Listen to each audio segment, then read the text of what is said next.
Hi, I'm Bugsy and I'm an addict. I'm going to be reading just for today, April 19th, 2024, Footwork, page 113, basic text, page 34. So many times, addicts have sought the rewards of hard work without the labor. When we first came to NA, most of us wanted everything, and right away. We wanted the serenity, the cars, the happy relationships, the friends, the closeness with our sponsor, all the things other people had gotten after months and years of working the steps and living life on life's terms. We learned the hard way that serenity comes only from working the steps. A new car comes from showing up on the job every day and trying to practice these principles in all our affairs, including our employment. Healthy relationships come as a result of lots of hard work and new willingness to communicate. Friendship with our sponsor comes as a result of reaching out during the good times as well as the bad. In Narcotics Anonymous, we have found the path to a better way of life. To reach the destination, however, we must do the footwork. Just for today, I want a better life. I will make an inventory of what I want, find out how to get it, talk with my sponsor about it, and do the necessary footwork. I can't really talk about, how the steps work and stuff, because I haven't done the steps in a traditional way where you go look at the book and you write out things and you do the steps that way. I'm familiar with the steps, and so I do the steps in my own time, in my own way. I also don't have a sponsor. I've mentioned that before. But I do have people I can reach out to, therapists. I have friends who have gone through addiction, and I talk to them if I'm struggling with anything in life, or if I need help, or if I want to celebrate something, I reach out to them. I also do the steps in my own time, like I mentioned. But what I'm really trying to say and get to is that you can't walk into NA the first day and expect to have everything that everybody has, that other people in NA have. It takes time, it takes work. And even though it doesn't really seem like maybe we're working to become recovering addicts, we are. It's every single day we have to work for it. We have to remain clean, we have to remain sober, we have to live in recovery. And you can't get that just by walking through the doors. You have to want to be sober. And I used to think when I was new to sobriety, not even in recovery yet, but new to sobriety, I used to look at people and they're like, oh, I have my 18 months. And I'm like, oh, I wish I was like them. I have 30 days. Like, wow, 18 months? Oh my gosh. Oh, I have, 6 months. Oh man, I want 6 months. I have 3 months. Oh, I want 3 months. I'm only a month in.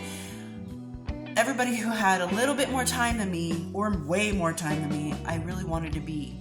I wanted their time. I was like, I want that time. I wish I could take their time, And then I got to the point where, as I got sober and I was in recovery, and the longer I was in recovery, the more I would meet newcomers who would be like, I wish I had your time. To me.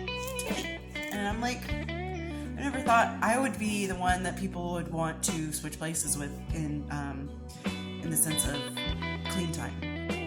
And it was hard work. I had to move away from everyone I knew, any kind of connection I had.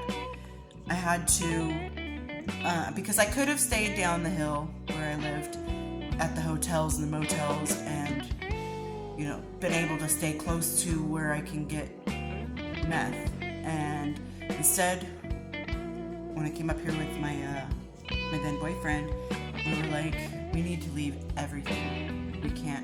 If we're going to go up the hill, we cannot make new connections, and we have to sever the old connections. And that was not difficult, it was more anxiety inducing, because my whole life for 7 years, 2 months, and 12 days included drug use. My whole 7 years, 2 months, and 12 days involved me getting high.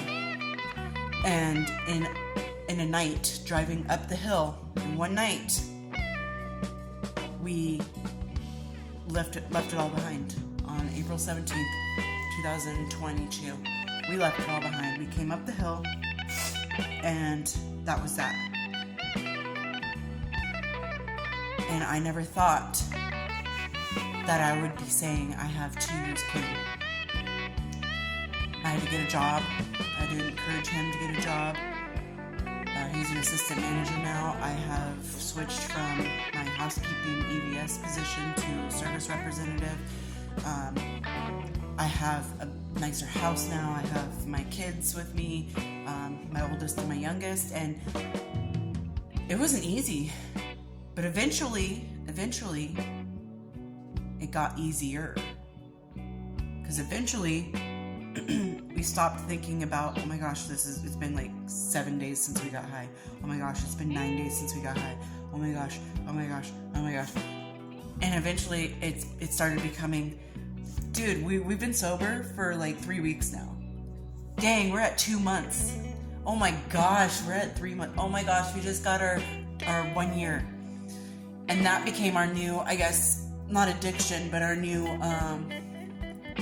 plan in life, to work towards this recovery and be proud of ourselves. And I know some people think that keeping your clean date in mind, and some people do, think that it's kind of stupid.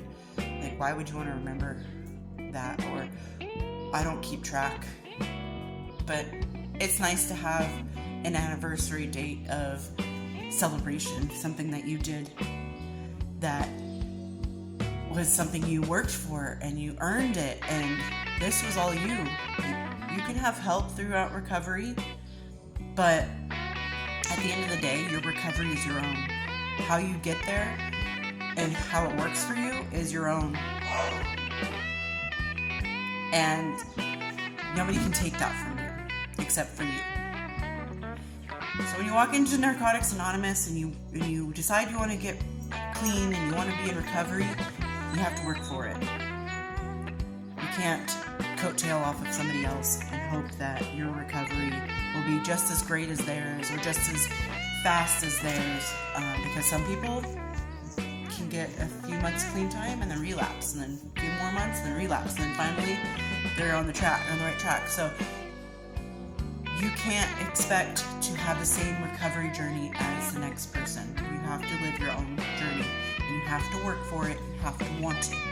And if you can't do all that, just keep coming back until you're ready for that. And I hope everyone's doing well out there, and I will talk to you later. Bye.